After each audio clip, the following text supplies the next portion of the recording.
Sometimes the greatest stories begin in the quietest places. Tonight, we journey through 4 unlikely paths to NBA glory. 4 players who defied every expectation.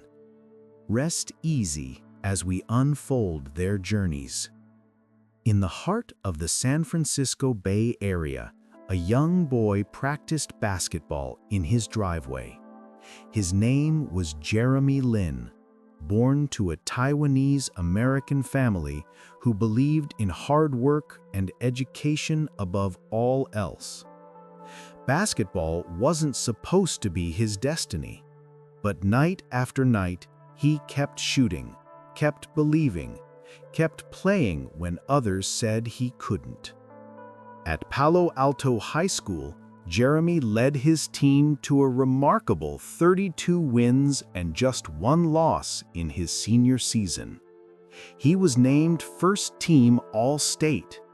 He was Northern California Division II Player of the Year. Every metric suggested he belonged at the next level. Yet when college recruiters came calling, they looked past him. Not a single Division I school offered him an athletic scholarship, not one. So Jeremy went to Harvard. The Ivy League doesn't offer athletic scholarships, but Harvard offered something else, a chance to prove himself at the highest academic level while playing basketball. For 4 years he excelled. He became a 3-time all-conference player. He studied economics. He carried himself with quiet dignity. And still, the professional scouts remained unconvinced.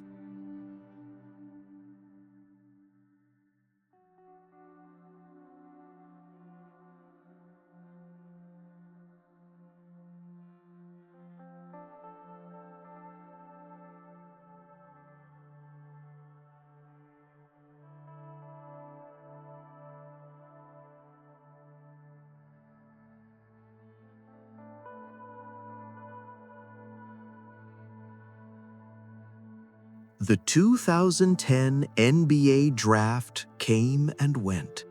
60 players heard their names called. Jeremy Lin was not among them. Scouts filed their reports. Smart passer, they wrote. Good basketball IQ.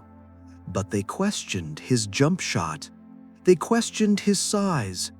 They questioned whether he could defend at the NBA level or finish against elite rim protectors. The underlying message was clear. He didn't fit the mold. His hometown Golden State Warriors gave him a chance. On July 21, 2010, Jeremy signed a 2-year deal. He made history that day, becoming the first American player of Chinese or Taiwanese descent to play in the NBA. But history alone doesn't guarantee a roster spot. When training camp opened after the lockout, the Warriors made their decision. Jeremy was waived on the first day. The Houston Rockets claimed him on December 12, 2011. For 12 days, Jeremy wore a Rockets uniform. Then, they released him too. 2 teams, 2 rejections. The dream was slipping away. He was sleeping on his brother's couch in New York, wondering if this was the end. The G League loomed. International basketball seemed more likely. February 4th, 2012. Madison Square Garden. The lights felt different that night. Jeremy Lin got his chance against the New Jersey Nets, facing all-star point guard Deron Williams. What happened next defied explanation. Jeremy erupted. He scored. He facilitated. He controlled the game with a calmness that seemed impossible for someone with so little NBA experience. The Knicks won, and Jeremy had outplayed one of the league's elite point guards. But that was just the beginning. Game after game, Jeremy delivered performances that shouldn't have been possible. He became the first NBA player ever to score at least 20 points and dish out 7 assists in each of his first 5 starts. Not Magic Johnson, not Oscar Robertson, Jeremy Lin. The statisticians checked their records. The number held.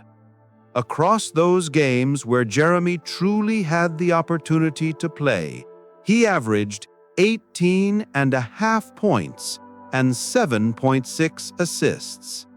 The Knicks, who had been floundering, suddenly found their rhythm. With Jeremy leading the offense, they went 16 wins and 10 losses. Linsanity lasted 57 remarkable days. Then Jeremy felt pain in his knee. Tests revealed a torn meniscus. Surgery followed. The magic paused. The basketball world wondered if lightning could ever strike twice. Jeremy would never quite reach those heights again. The Knicks let him leave in free agency. He signed with Houston, then Los Angeles, then Charlotte, then Brooklyn. His contract with the Nets was worth $38.3 million over 3 years, the largest deal of his career. He had earned financial security. He had proven he belonged. But the nightly explosions of Linsanity remained in the past. Yet his journey wasn't finished. In 2019, Jeremy joined the Toronto Raptors late in the season. His role was limited. He played sparingly in the playoffs. But when the Raptors defeated the Warriors in the NBA Finals, Jeremy Lin stood on the court as a champion. He became the first Asian American player to win an NBA championship. The kid who went undrafted had climbed to the mountaintop. His legacy extends beyond statistics. Jeremy opened doors. He showed Asian American children that they could dream of the NBA. Jeremy Lin's 17 days in February 2012 will live forever, but perhaps his greater achievement was simply refusing to give up. When the Warriors cut him, he kept working.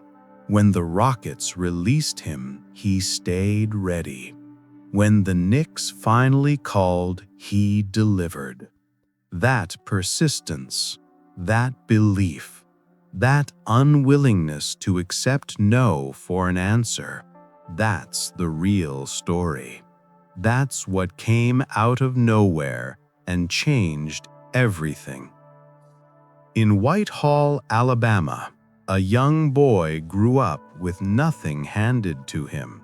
Ben Wallace was born on September 10, 1974, in a place where opportunities were scarce and basketball scholarships even scarcer. He loved the game, but the game didn't seem to love him back. No major programs recruited him. No scouts came to watch. So Ben found another path. He enrolled at Cuyahoga Community College in Cleveland, Ohio. Far from the spotlight of Division I basketball, Ben played against junior college competition. He rebounded, he defended, he worked harder than anyone else in the gym. His intensity was undeniable, but intensity alone doesn't guarantee the next level. After 2 years, he transferred to Virginia Union University, a Division II school in Richmond. At Virginia Union, Ben found his identity. He dominated the Central. The 1996 NBA draft came and went. 60 players were selected. Ben Wallace was not among them. He was 21 years old, undrafted, seemingly out of options. Most players in his position would have moved on, found regular jobs, accepted that the NBA wasn't meant to be. Ben refused to accept it. He traveled to Italy to play professionally.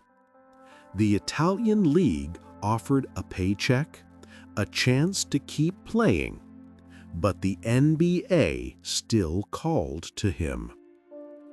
Back in the United States, Wes Unseld, the general manager of the Washington Bullets, had heard whispers about an undersized big man with unlimited energy. Unseld took a chance. In 1996, Ben Wallace signed with the Bullets as an undrafted free agent.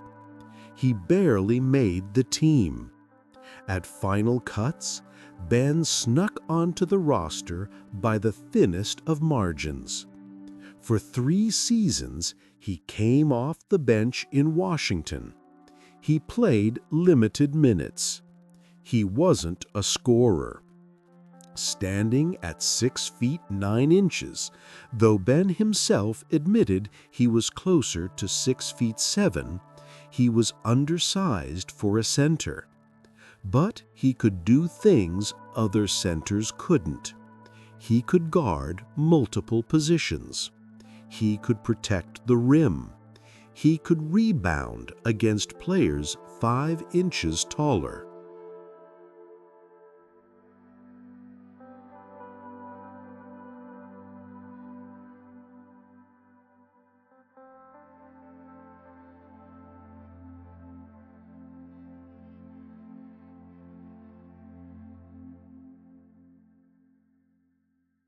In 1999, the Bullets became the Wizards. In 2000, Ben was traded to the Orlando Magic. He started 81 games in Orlando, averaging 7.2 points, 12.2 rebounds, and 2.4 blocks per 36 minutes. The numbers suggested a player finding his role. Then came the trade that changed everything. Orlando had a chance to acquire Grant Hill, one of the league's biggest stars. To make the deal work, they sent Ben Wallace to the Detroit Pistons. On paper, it seemed like a minor detail in a blockbuster trade. In reality, Detroit had just acquired the centerpiece of a championship team. In Detroit, everything clicked. The Pistons built their identity around defense. Head coach Larry Brown believed in toughness, in physicality, in making every possession a battle. Ben Wallace embodied that philosophy perfectly. Night after night, he transformed games without scoring. He rebounded everything. He blocked shots from players who thought they had easy layups. He intimidated opponents simply by standing in the paint. The accolades followed. Ben was voted NBA Defensive Player of the Year 4 times in 5 years. Think about that. 4 times in 5 years. He led the league in rebounding in 2002 with 13 rebounds per game. The next year, he averaged 15.4 rebounds per game, again leading the league. In the 2001 to 2002 season, he led the NBA in shot blocking with 3.5 per game.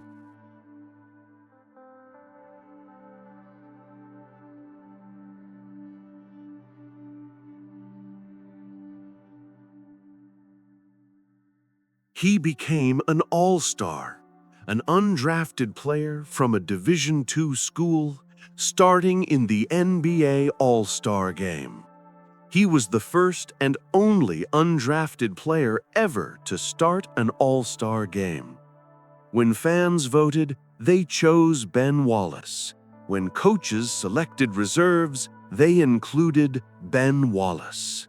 The recognition was complete. But individual awards tell only part of the story.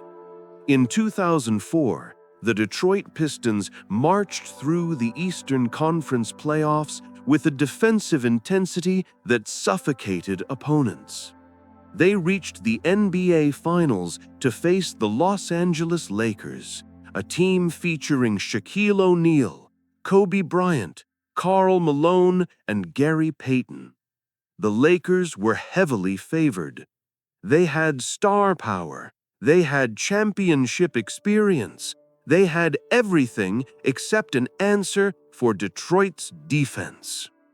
Game 1 in Los Angeles. The Pistons stunned the Lakers, winning 87-75. Ben Wallace was everywhere, contesting shots, grabbing rebounds, making the paint uninhabitable. Game 2 went to the Pistons again, 99-91. The series shifted to Detroit. The Palace of Auburn Hills erupted as the Pistons won Game 3, 88-68. Los Angeles scored just 68 points against an NBA Finals team at home. The Lakers avoided the sweep with a win in Game 4. But Game 5 back in Detroit, Standing on the court as confetti fell, Ben Wallace wore his signature afro and headband. He had gone from undrafted to champion, from Division II to Defensive Player of the Year, from afterthought to the anchor of a title team. He hoisted the Larry O'Brien Trophy, and somewhere in Alabama, people who knew him as a kid couldn't quite believe what they were seeing. Ben continued playing for years after that championship. On February 14, 2012, he played in his 1055th NBA game, breaking the record. standing on the court as confetti fell, Ben Wallace wore his signature afro and headband. He had gone from undrafted to champion, from Division II to Defensive Player of the Year, from afterthought to the anchor of a title team. He hoisted the Larry O'Brien Trophy, and somewhere in Alabama, people who knew him as a kid couldn't quite believe what they were seeing. Ben continued playing for years after that championship. On February 14, 2012, he played in his 1055th NBA game, breaking the record held by Avery Johnson for most games played by an undrafted player. The milestone mattered. It quantified his longevity, his durability, his refusal to fade away. In 2021, Ben Wallace received the highest honor basketball can bestow. He was inducted In Rockford, Illinois, a city northwest of Chicago, a little boy learned about loss before he could fully understand it. Fred VanVleet was born on February 25, 1994. When he was 5 years old, his father was murdered. The violence that claimed his father's life could have defined Fred's childhood, could have sent him down a darker path. Instead, it fueled his determination. Basketball became his refuge. On the courts of Rockford, Fred developed a chip on his shoulder that would never leave. He wasn't the tallest player, he wasn't the most athletic, but he was tougher than everyone else. He played with an edge, a competitiveness that bordered on ferocity. Every game felt personal. Every possession mattered. He committed to Wichita State University, a mid-major program trying to build something special. Over 4 years, Fred started 102 games for the Shockers. He averaged 10.2 points and 4.5 assists. More importantly, he won. The 2012 to 2013 Wichita State team reached the Final Four with Fred as a freshman. The following season, the Shockers went undefeated in the regular season, 35-0, before finally losing in the NCAA tournament.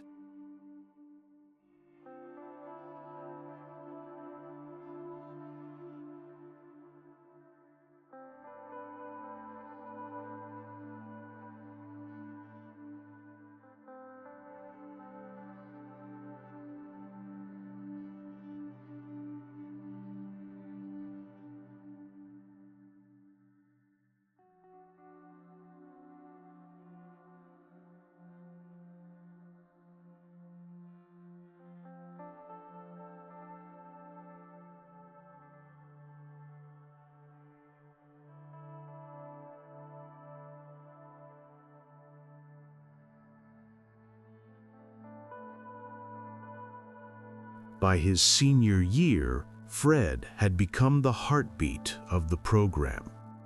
He finished his college career as Wichita State's all-time leader in assists with 637 and steals with 225. The numbers told the story of a complete player, someone who made his teammates better, someone who competed on both ends of the floor. And yet, when the 2016 NBA draft arrived, Fred VanVleet heard silence. 60 names were called. His was not one of them. The NBA scouts had evaluated him thoroughly. Too small, they said.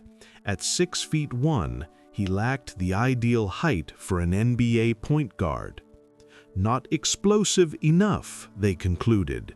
His athleticism didn't test off the charts. Mid-major competition, they noted. Questions remained about whether his success would translate against elite talent. Some teams called after the draft. They offered second-round promises. They suggested he declare for the draft and they would select him late. But Fred did his research. He talked to teams. He asked questions. The feedback was consistent. If drafted in the second round, he would likely spend extensive time in the G League. He might not make the main roster. He would be stashed away, forgotten, left to prove himself in relative obscurity. Fred made a calculated decision. He told several teams not to draft him. He would go undrafted by choice, allowing him to select his destination. He wanted a situation where he had a genuine chance to compete for an NBA roster spot, where the organization believed in his potential. The Toronto Raptors offered that opportunity.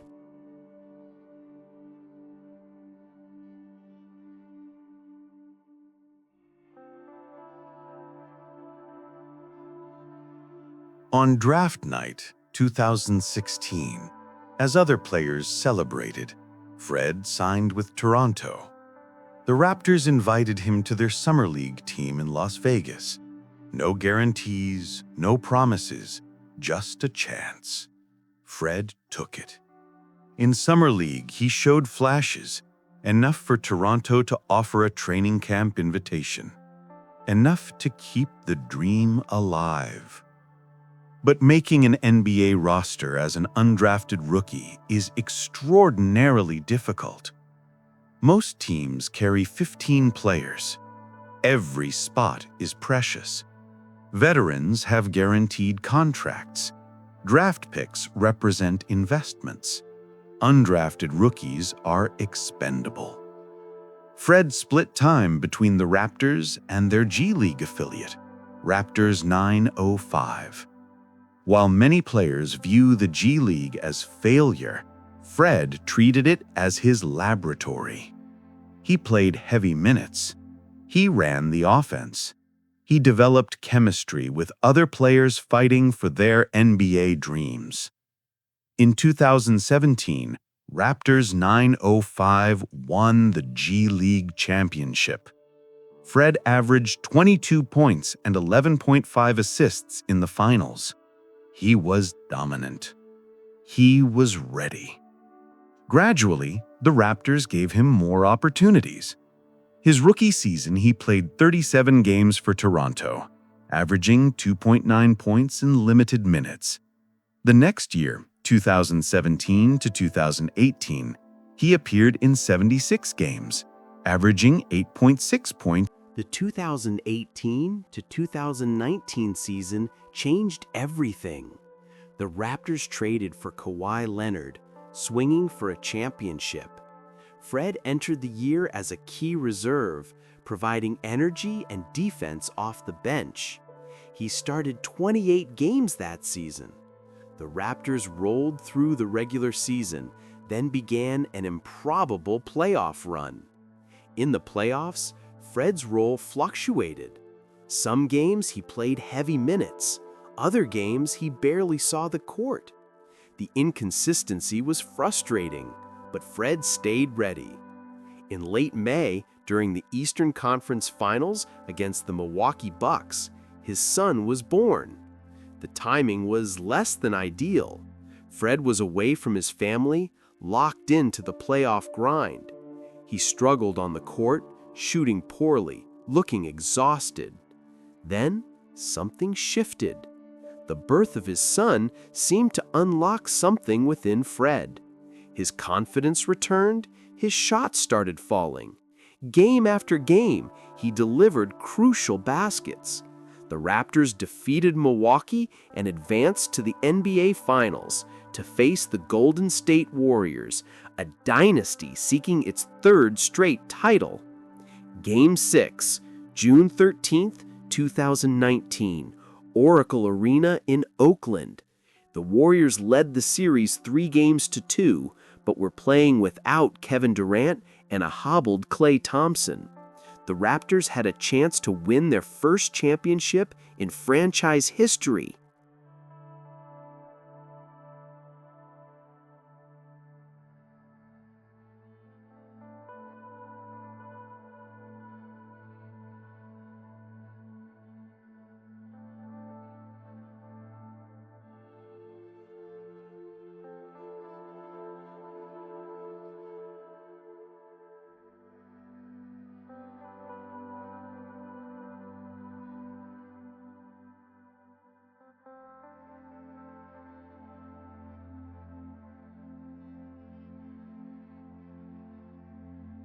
Fred VanVleet started the game on the bench.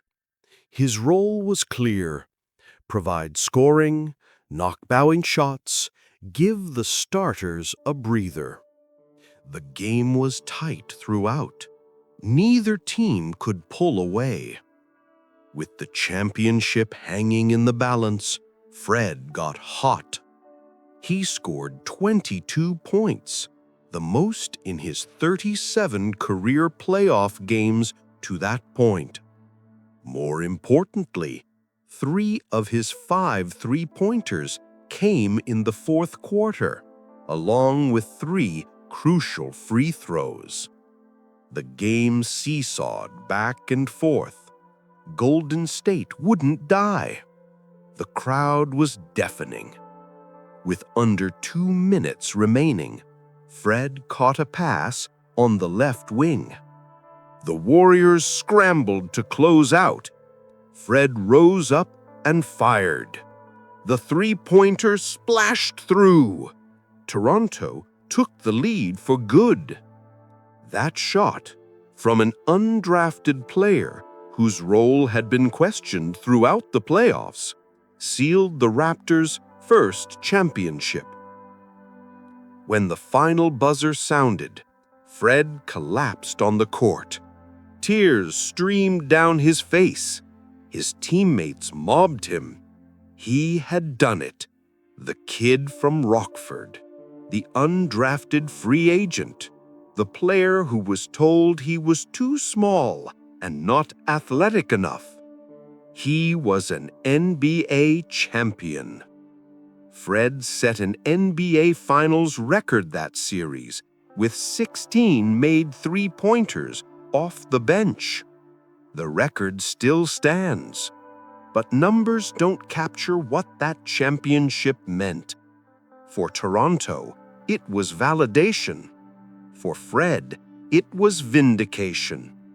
The Raptors rewarded him.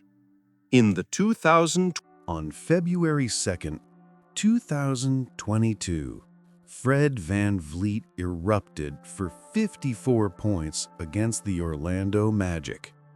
The total set a record for the most points ever scored by an undrafted NBA player, breaking the previous mark of 53 held by Moses Malone. The achievement was fitting.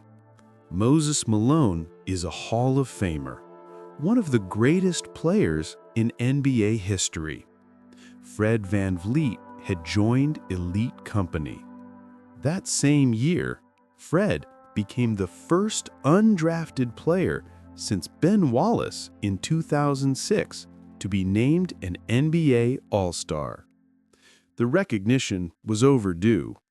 Fred had transformed from an afterthought into one of the league's best point guards. His scoring improved. His playmaking evolved. His leadership became invaluable. In the 2023 offseason, Fred signed with the Houston Rockets, returning to the franchise that drafted him. Wait, that's not right. The Rockets never drafted him. No one did. But Houston offered him a 3-year, $128 million contract to lead their young team. Fred accepted. A new chapter began. His legacy in Toronto is secure. He helped deliver the franchise's only championship. He became an all-star. He set scoring records. But more than any of that, Fred VanVleet represents possibility. He showed that being undrafted is not a death sentence. He proved that mid-major players can excel at the highest level. He demonstrated that toughness and intelligence can overcome physical limitations.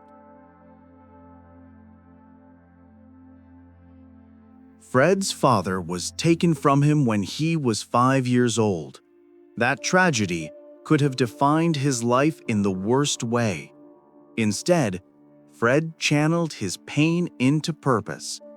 He played with a fury that opponents couldn't match. He refused to be overlooked. He refused to be denied. The undrafted kid from Rockford came out of nowhere. And then he became a champion.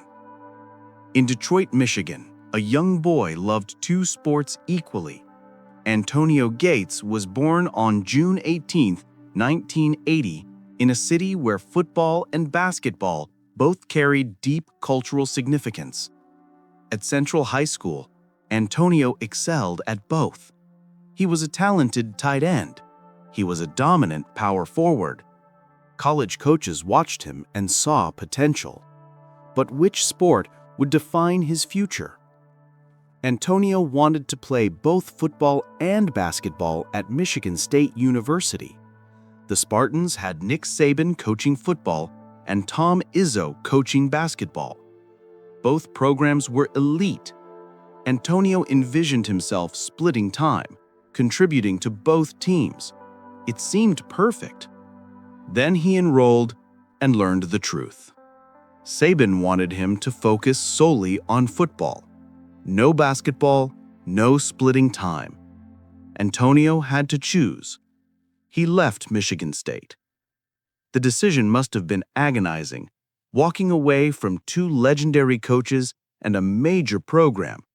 But Antonio wanted to play basketball. He enrolled at Eastern Michigan, then moved to a junior college. Finally, he found his home at Kent State University in Ohio. As a junior, Antonio led the Golden Flashes on an unforgettable run.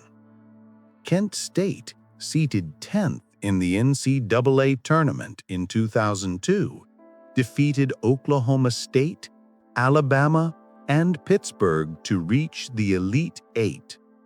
It was the deepest tournament run in school history. Antonio was the catalyst, averaging 16 points and 8.1 rebounds per game. The entire state of Ohio rallied behind the underdog Golden Flashes. His senior season, Antonio's numbers exploded. He averaged 20.6 points, 7.7 rebounds, and 4.1 assists per game. He was a first-team All-MAC selection. He dominated mid-major competition. Professional scouts began showing up to games. Antonio's name appeared on NBA draft boards. The dream seemed attainable. Then the feedback arrived. At 6 feet 4 inches and 255 pounds, Antonio was undersized for an NBA power forward. He wasn't tall enough to defend elite big men. He wasn't quick enough to guard small forwards. The scouts called him a tweener, a player stuck between positions with no clear NBA role. The evaluation was harsh, but consistent. Antonio Gates didn't fit the NBA mold. The 2003 NBA draft came and went. Antonio wasn't selected. The dream of playing professional basketball evaporated. At 23 years old, he faced a crossroads. But Antonio noticed something. At 6 feet 4 and 255 pounds, he was too small to be an NBA power forward, but those measurements made him a perfectly sized NFL tight end. He had played football in high school. He understood the game. He was athletic, coordinated, with excellent hands and body control. The skills that made him a good basketball player, the timing, the positioning, the ability to catch and finish around the rim, all of those skills might translate to football. Antonio arranged a workout in front of NFL scouts. Word spread quickly. As many as 19 teams reportedly contacted him about a tryout. The NFL was intrigued. A college basketball player with no college football experience attempting to transition to professional football was unprecedented. But Antonio's athleticism was undeniable. The San Diego Chargers moved quickly, signing him as an undrafted free agent. The skepticism was immediate and intense. Antonio had never played a single snap of college football, not one. He didn't know offensive schemes. He didn't understand route trees. He had never worn pads in a competitive game.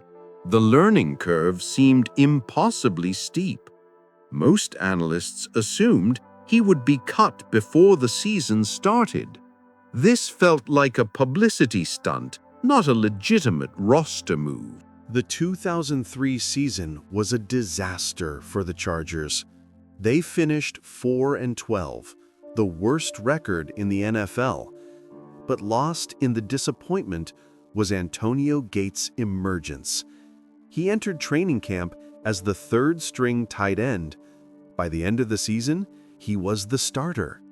He caught 24 passes for 389 yards and 2 touchdowns. For a player who had never played college football, the production was remarkable. His second season, 2004, Antonio became the best tight end in football. Think about that timeline. Less than 2 years removed from averaging more than 20 points per game in college basketball, Antonio was first-team All-Pro in the NFL. He caught 81 passes for 942 yards, and he set an NFL record for tight ends with 13 touchdown receptions. 13! The record had stood for decades. Antonio shattered it in his second professional season. The touchdowns kept coming. Year after year, Antonio found the end zone with remarkable consistency. He ran routes with the precision of a wide receiver. He attacked the ball at its highest point using his basketball instincts. Defensive backs couldn't match his physicality.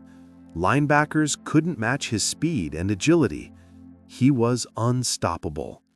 Antonio played 16 seasons in the NFL, all with the San Diego Chargers, later the Los Angeles Chargers when the franchise relocated.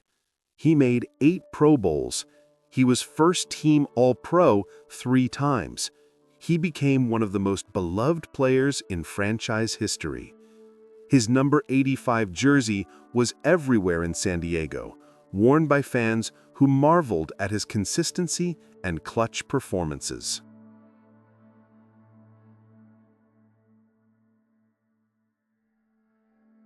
When Antonio retired after the 2018 season, his statistics were staggering. He finished with 116 touchdown receptions, 7th most in NFL history and the most ever by a tight end.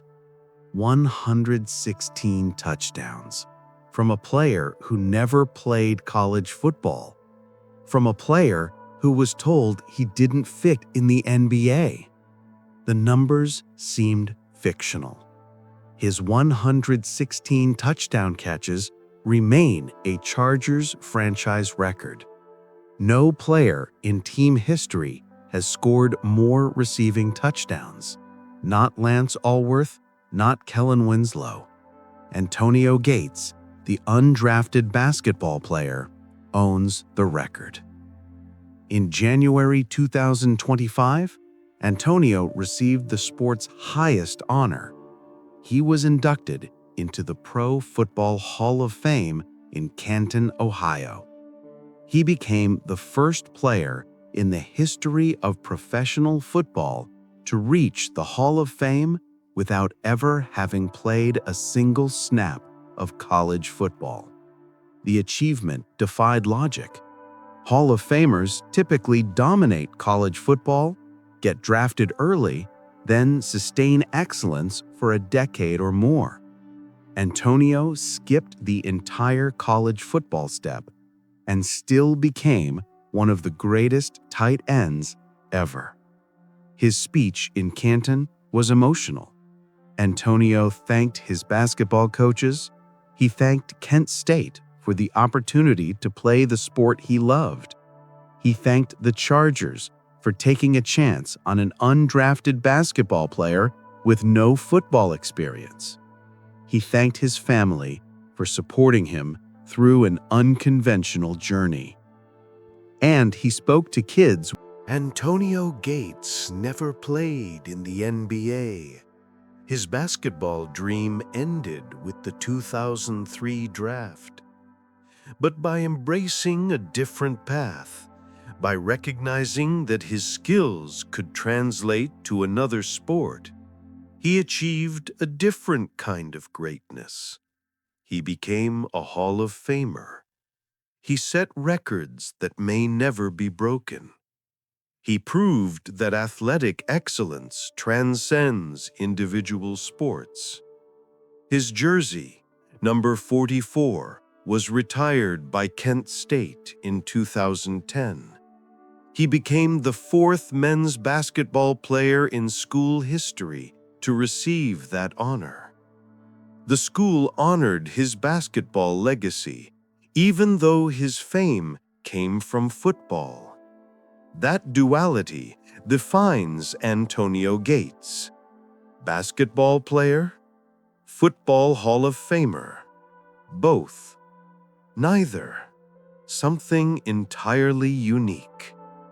He came out of nowhere in the NFL, a basketball player with no college football experience, signing as an undrafted free agent, becoming first-team All-Pro in his second season.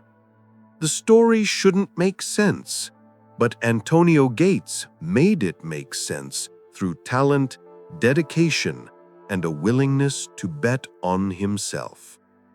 4 players, 4 different journeys. Jeremy Lin, sleeping on his brother's couch, waiting for one phone call. Ben Wallace, undrafted from Division II, building a Hall of Fame career on defense and determination. Fred VanVleet, choosing to go undrafted, then winning a championship. Antonio Gates, shifting from basketball to football and becoming a legend. They came out of nowhere, and then they became unforgettable. Sleep well.